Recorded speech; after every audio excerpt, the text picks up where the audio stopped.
Good morning dear students, आज हम हमारी हिंदी व्याकरण की बुक से लेसन नंबर 16 समास करेंगे। सबसे पहले हमें ये जानना है कि समास क्या होते हैं। शब्द रचना करने की प्रक्रिया को समास कहते हैं। इसमें परस्पर संबंध रखने वाले दो शब्दों का योग होता है। हम कह सकते हैं कि दो या दो से अधिक शब्दों का सार्थक मेल समास कहलाता है। एग्जाम्पल मैं आपको बता रही हूँ। वन में वास, वनवास, राजा की सभा, राजसभा, प्रत्येक दिन, प्रतिदिन। इस प्रकार दो शब्दों के मेल से जो नया शब्द बनता है उसे समस्त पद कहते हैं और इस समस्त पद को पुनः पहले की अवस्था में लाना समास विग्रह कहलाता है। अर्थात इन समस्त पद को में जो दो शब्द है उन दोनों शब्दों को अलग करना समास विग्रह कहलाता है। समास विग्रह करने से दो पद बनते हैं, पूर्व पद और उत्तर पद। पूर्व पद जो पहला शब्द होता है वो पूर्व पद होता है और पीछे का जो शब्द होता है वो उत्तर पद होता है और दोनों को मिलाकर जो शब्द बनता है वो समस्त पद कहलाता है। अब हम जानेंगे समास के भेद के बारे में। समास के 6 भेद होते हैं। अव्यय समास, तत्पुरुष समास, द्वंद्व समास, द्विगु समास, बहुब्रीहि समास और अंतिम है कर्मधारय समास। सबसे पहले हम जानेंगे अव्ययी भाव समास के बारे में। अव्ययी भाव समास वे होते हैं जिनमें पहला पद अव्यय होता है, वो समास अव्ययी भाव समास होते हैं। समास बन जाने पर जब इनका हम समासिक पद बनाते हैं तो समस्त पद ही अव्यय बन जाता है। जैसे आमरण। आमरण शब्द का अर्थ है मरने तक। इसमें जो पहला शब्द है आ वो अव्यय है। अव्यय वे शब्द होते हैं जो किसी भी प्रकार से अपना रूप नहीं बोलते हैं, सदैव एक समान रहते हैं, वो अव्यय होते हैं।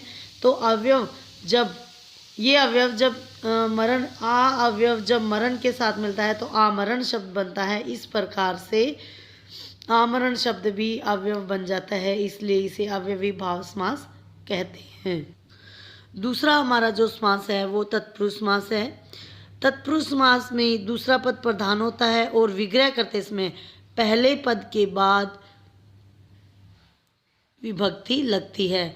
अर्थात कारक की विभक्तियां इसमें लगती है, की, से, में, की, इस प्रकार की विभक्तियां लगती हैं। जैसे विजय पताका, विजय की पताका। रोग पीड़ित, रोग से पीड़ित। वनवास, वन में वास। राजसभा, राजा की सभा। तो की, से, में, की ये सारी कारक की विभक्तियां हैं। जहाँ कारक की विभक्तियां लगती हैं वो तत्पुरुष समास होते हैं। उसके बाद है द्वंद्व समास। द्वंद्व समास में दोनों ही पद प्रधान होते हैं। जैसे माता पिता, माता और पिता। इसमें माता और पिता दोनों समान रूप से दोनों का महत्व है। इस प्रकार के शब्द जो है वो द्वंद्व समास कहलाते हैं। उसके बाद चौथा जो समास है वो हमारा है द्विगु समास। द्विगु समास में पहला पद जो होता है वो हमेशा संख्यावाचक होता है। जैसे त्रिलोक, सप्ताह, नवरात्र, चतुर्भुज, शताब्दी, अष्टमी, अठन्नी, चौमासा। इस प्रकार जो प्रथम पद हैं इसमें वो सभी संख्यावाचक होते हैं। जहाँ संख्यावाचक शब्द होते हैं समास में वो सभी समास द्विगु समास होते हैं। उसके बाद है बहुब्रीहि समास।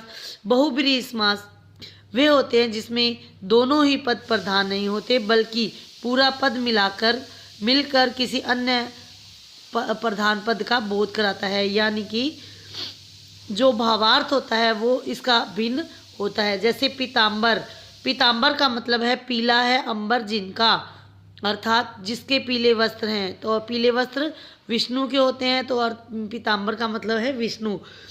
अब इसमें ना तो पीले रंग का महत्व है ना कपड़े का वस्त्र का महत्व है, इसमें एक अलग अर्थ निकल रहा है। विष्णु शब्द इसमें प्रधान है। इस प्रकार से अन्य पद जब प्रधान होता है तो बहुब्रीहि समास होता है।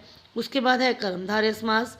कर्मधारय समास जिसमें दोनों पद विशेष्य और विशेषण का अथवा उपमान और उपमेय का बोध कराते हैं वो कर्मधार समास होते हैं। अर्थात विशेष्य और विशेषण यानी एक तो किसी की विशेषता बताई जाती है, किसी शब्द की, वो विशेष्य और विशेषण होते हैं। जैसे चंद्रमुख, मुख की विशेषता क्या है कि वो चंद्र जैसा है, चांद जैसा है।